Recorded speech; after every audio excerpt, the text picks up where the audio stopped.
amount of money and time that you could, what is it that you would actually do with it?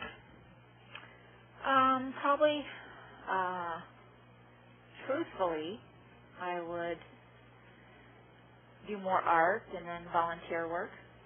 More art. Mm-hmm. That was the first thing you said there? Yeah. What kind of art? Fine art. Fine art. Yeah, drawing, painting. Oh. Do you do that? If I have time. What do you like about doing that? You kind of lose yourself in it, and you can make something pretty or not. And it can be very humbling. And then it's just when you do something that you pull off, it's just so satisfying. And my mom has a house full; she just loves it. So I love art. Period. All right. Yeah. And the other one you said was volunteer work. Yeah, for my church. For your church. Yeah, like a lot of people. If I didn't have to go here, there's some trouble in Florida, as you know, with the hurricanes, and there's a lot of people are calling people to arms and everything like that, and I can't go. I don't have the wherewithal to just leave, Wow. What a good cause. Yeah, it's great. You're a good person. Thanks. You really are. I sincerely mean that. In other words, there's a whole lot of things that people can say that they want. And that's just, that is totally awesome that you'd want to do that. Oh, thank you. All right. So you can tell that I've spent some time in California, huh? Was it totally awesome? Oh, I guess I've been here long enough where I don't hear it anymore. Well, I am back on the East Coast right now, but I actually spend quite a bit of time in California as well. Oh, great. Well, I tell you what, if I can get your address, I am going to send you a DVD. Do you have a DVD player? Yes. All right. What address would you like me to send this to? 561. All right. What's your last name, Catherine? Okay. With an E. All right. And I will send this out to you just as soon as we get off the phone. I'll send it out to you priority mail. And so, let's see, this is Friday. You'll probably get it on Monday or Tuesday. When do you think you'll get a chance to look at it if you were to get it on Monday or Tuesday? Probably within that week, Just give me that week. That week. Mm-hmm. Okay. And so, you want to talk on maybe Friday? Next Friday? Sure. That sounds fine. All right. And when's the best time to reach you? And I won't spend this much time next time, I promise. That's fine. Actually, it's been fun. Probably around the same time, late afternoon. All right. So, should I call you like 3 o'clock? That sounds good. All right. I have you for next Friday at 3 o'clock that I will call you. And is this the best number to reach you on? Yeah. Okay.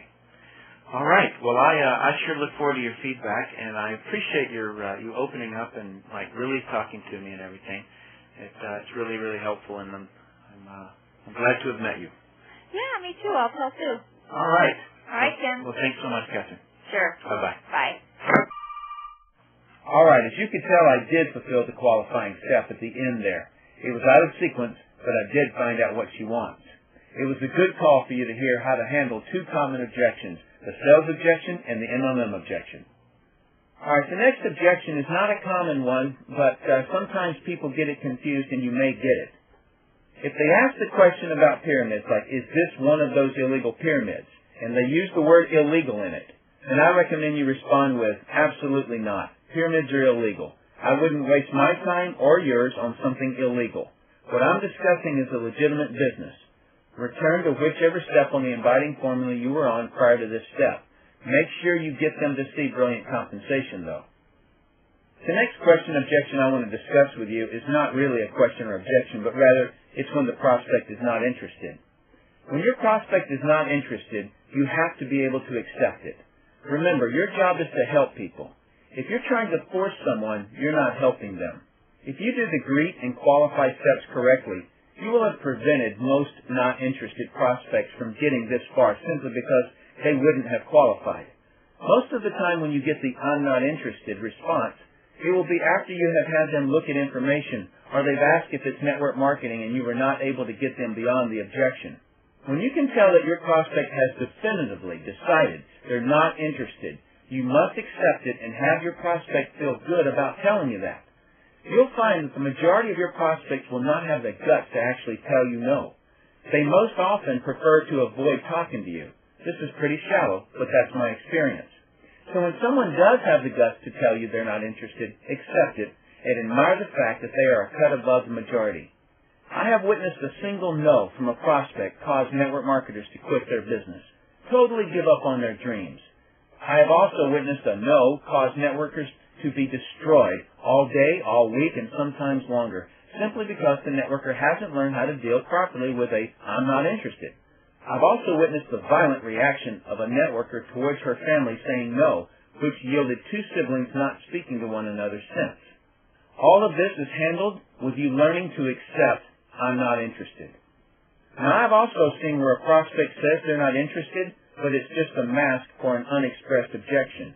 You will develop the skill for being able to flush out these unexpressed objections the more people you talk to.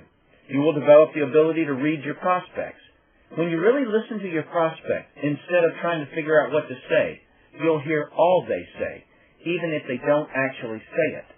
An example of this happened to me not too long ago, and the person was trying to hurry me to get to the point. I hadn't really gotten anything out when he just said, "I'm not interested." Now, at that point, I knew there was nothing he could be not interested in, as I hadn't told him anything yet. So I just said, "Sir, if you're not interested, I will completely accept that, but I've not really said anything about it yet. Did I catch you at a bad time?" He immediately calmed down and said, "You know what? That's really it. I've got fires going on all over the place here, and I really shouldn't have picked up the phone. And then I didn't want to be rude and say I couldn't talk. And so I was even ruder by saying I'm not interested." I replied with, "Well, I greatly appreciate you telling me that. Why don't I just call you sometime when you put the fires out?" He thanked me and we hung up. So when I give you the lines I use when someone is not interested, I'm not giving you permission to abandon someone who needs your help getting past their bug. But when they have reviewed something and have made a definitive decision not to participate, then you need to allow them that decision, and you need to accept that decision.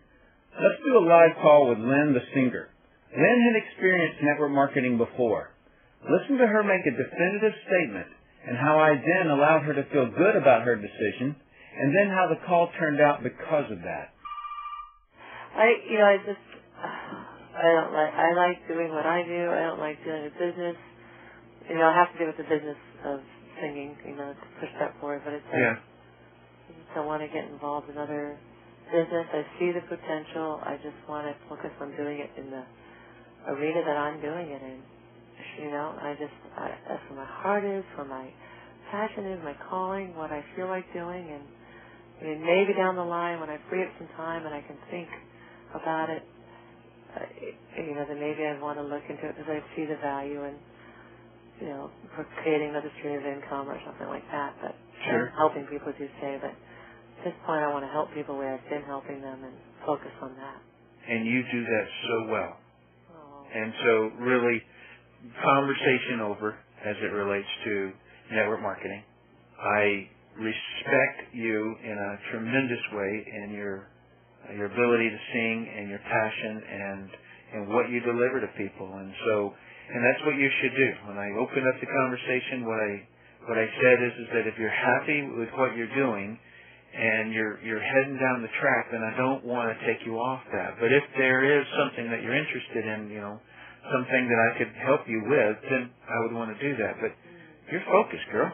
And I love it. Please keep your head down and remember that you knew me back when you were singing on a boat with wet hair and and us swimming the shore and back, and you teaching me about swimming for the triathlon and everything. Oh, yeah, that's right. We jumped in that freezing cold water. Can't ever forget that. I really appreciate that. I appreciate you thinking of me, and I appreciate you letting me know about it, but also honoring how I feel. So thank you very much for that, Tim. Oh, you're so welcome. And so you are going on tour. You're going to be heading to Japan. Yeah. Yeah, tomorrow. Oh, tomorrow. Yep. Wow. Well, adios. Yeah, right. Yeah. Well, you knock them dead, and we'll talk again. You got it. Thanks so much, Tim. Oh, you bet. Take good care. You too. Much love. Bye-bye. Bye. Could you hear how definitive her decision was? Then how I backed her decision?